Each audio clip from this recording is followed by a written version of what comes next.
Bro, stop that. What? Why you playing Peppers when you know we literally just lost? We lost? No, that can't be.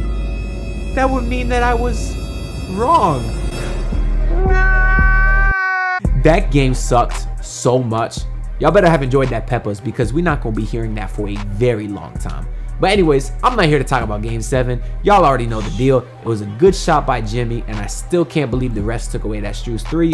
But y'all already know how that goes. Now it's a shame the Heat shot so poor all series. Otherwise, they would have never even been in that terrible situation to begin with. I mean, they led the league in three-point shooting during the regular season at a 38% clip.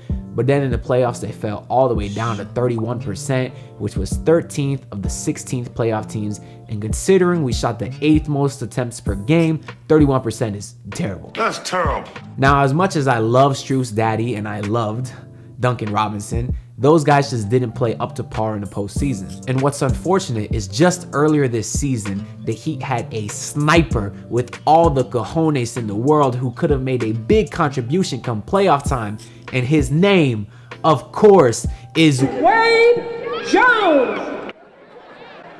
I hope y'all old enough to get that reference, man, because I think it was pretty hilarious. But anyways, y'all read the title. You know, of course, I'm talking about Kyle Guy, my guy Joel Jacob from the Heat vs. the World podcast, which I've been a correspondent for all season, was able to set up an interview with Kyle Guy, and I was fortunate enough to be a part of it. In addition to Joel and I was with my boys Orchard and George. Their Twitters will be linked down below. And we were able to talk to Kyle for about 40 minutes, and it was a really great time. Kyle was a super chill dude, and he gave some really interesting insight that I think y'all will enjoy. So it jumps around a little bit, but I compiled some clips of a few of the questions I asked him, and I wanted to share that with y'all here. Orlando called, and the Magic offered me a 10-day, and we said yes. And then not even maybe 3 minutes after we said yes, the Heat called, and we just felt that that was a better situation.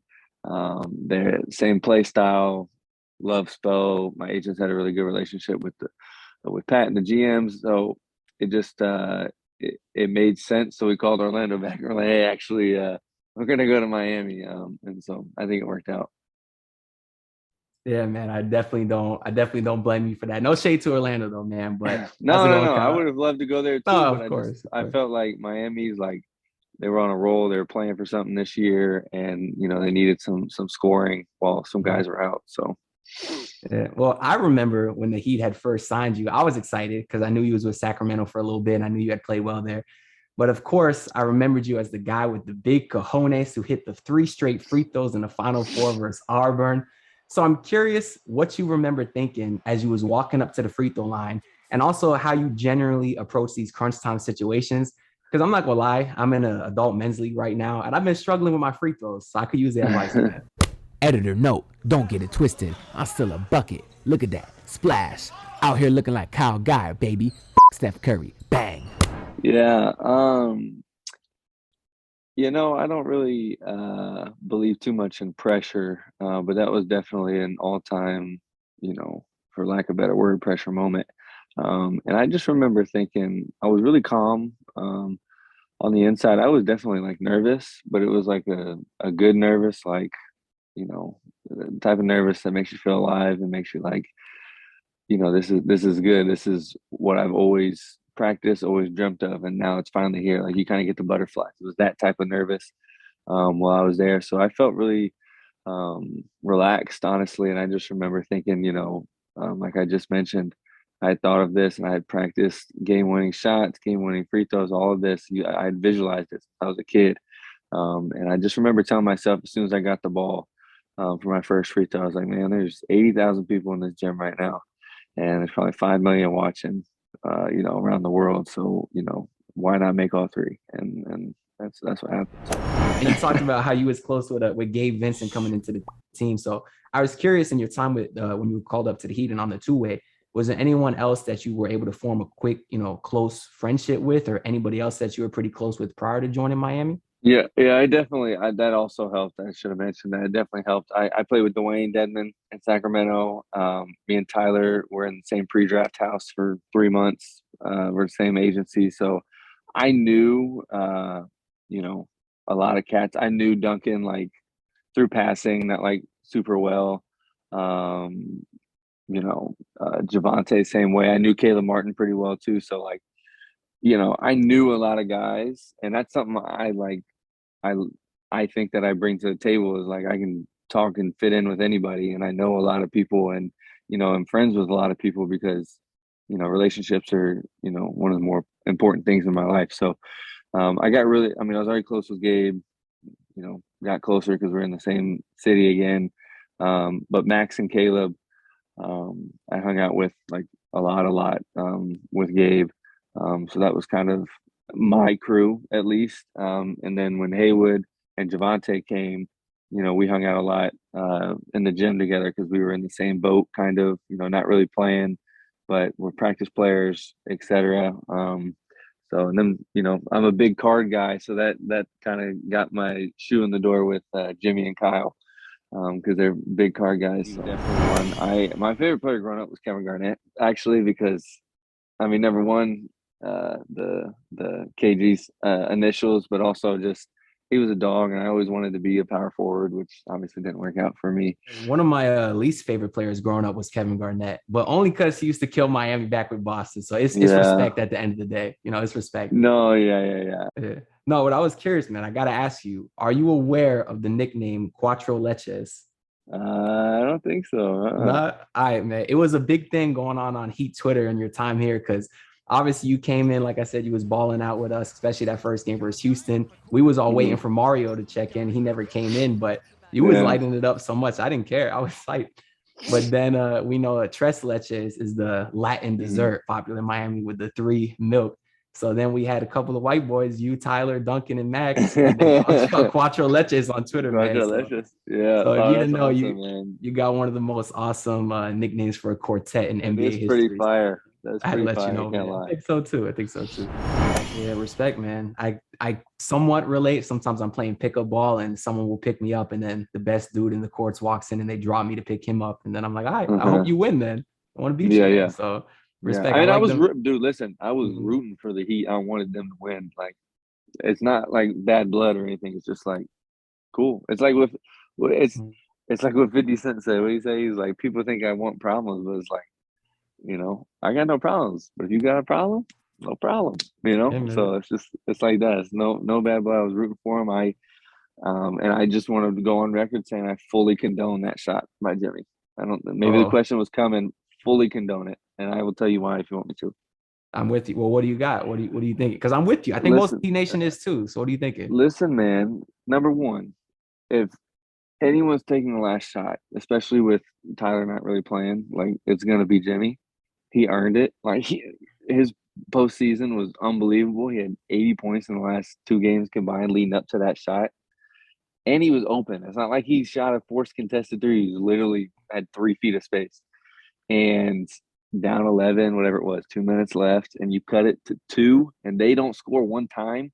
You're on a 9-0 run at home. That's a great shot. Basketball gods, energy, vibrationally, whatever you believe in, that was a fucking awesome shot. I wish you would have made it. With you, man. We all thought it was going in. We all did, man. I had listen, he did it early enough to where they still had a chance. Fouled them down 4 with 8 seconds left. They got 2 good looks at it. Well, they weren't great looks, but they got 2 looks at it. So I'm cool with it. I think with the momentum that was riding and FTX was about to explode. I think that was a good shot. Knowing Jimmy, he'll hit it next time for sure. Yeah, I had another question about the Heat organization, but I feel like that's been touched on a lot. So I'm going to pivot a little bit. You mentioned your love for the Cincinnati Bengals. Of course, they had an amazing season. And really, all I want to just say is I'm jealous, man. I'm sitting here with Tua and Waddle barely missing the wild card. Meanwhile, you got Chase and Burrow. You're going to be competing for Super Bowls for the next decade, man. So you'll be for sure competing for playoffs with Tua. I don't know if I think he's good. Contrary to what everybody says about him, I think he's a good quarterback, but I don't know if he's not Joe Burrow, and I don't think he's going to lead you to the promised land. I'm just saying Cincinnati should have been us, man. So I was just curious what it feels like to root for a winning football organization because I've never had that, man. I've never had it. I mean, hold up. Let's not forget the 20 years I went through of being a Bengals fan. Like we won a lot. Like we would have a great season. And then we would have a terrible season. And it was just up and down, no playoff wins in 31, 32, 33 years. So I'd never seen a playoff win in my entire life until this year. Think about that. So, I've always been a super loyal fan. And, growing up was awesome it was also awesome playing for the Heat, just with the connection with Ocho Cinco, because he was my favorite football player ever. And being a Bengals fan, I was actually getting a lot of shit from Udonis, because he was calling me a bandwagon. He didn't know that I was really rocking with them when I was rocking with them when I was wearing the diapers, man. I was really about Cincinnati. So yeah, we love Chad Johnson, man. Respect. But I've seen the Heat win more championships than Dolphins have had playoff appearances in my lifetime. So I'll be rooting for Cincinnati if we don't make it, man. I like y'all squad, man. I do. I appreciate it. Yeah, and I follow you on Twitter. So I came across your own foundation, the Kyle Guy Foundation. And I saw you do a lot of really awesome things, some pretty cool fundraisers and donations with a variety of great causes. So I was just wondering how that all came about. Yeah, I guess I got a lot of love for my city, not just the city, people and the world in general. But anything I can do to help, I jump on, even if I really don't have room on my plate for it. I usually will say yes anyways. So the foundation was something I always wanted to do. And when I was growing up, there's a lot of professional athletes that had foundations, but they weren't involved with it very much. It was just they just had it to say they had it. And so I just try to do the opposite. I just try to be super involved. That's how I am with I have an AAU program too. And I coach one of the teams. I'm at a lot of practices, trying to drop knowledge and help out any way I can. So I just being known as someone that's super involved with everything I do. And the foundation was, one of the cooler things I've ever done. Got to meet a lot of cool people, help people out, and put together a lot of great causes that we were able to help aid and make a difference. I hope y'all enjoyed the clips, man. One thing I do want to say though is I did not realize prior that this was going to be a video pod, so I spent literally no time getting ready or setting up my camera. So excuse the somewhat bum appearance. I was out there looking like Bubble Solomon Hill. I'm just playing though. That's my boy. I like Solomon. But most importantly, make sure y'all check out the full podcast link down below. It's about 40 minutes of really great material from a guy who has a really interesting story and played really well for Miami this season. And shout out to Kyle Guy, man, for giving up his time and being a really awesome dude. Kyle, if you watching this, man, feel free to retweet. I'm posting Miami Heat content all off season, so the exposure is greatly appreciated. And from y'all too, if y'all enjoyed the video, y'all know, make sure to sub, hit like, or if you're an Auburn fan, hit dislike, because you probably don't like Kyle Guy very much. And I don't care. I can't really tell y'all what to do. But I have plenty of big plans coming for this offseason, so stay tuned. Look, pull up in your city trying to get that dead face. Do it on my own, I don't need no dead weight. Had to kill him off, yeah, I need a head space. You know this homegrown bitch don't offend me.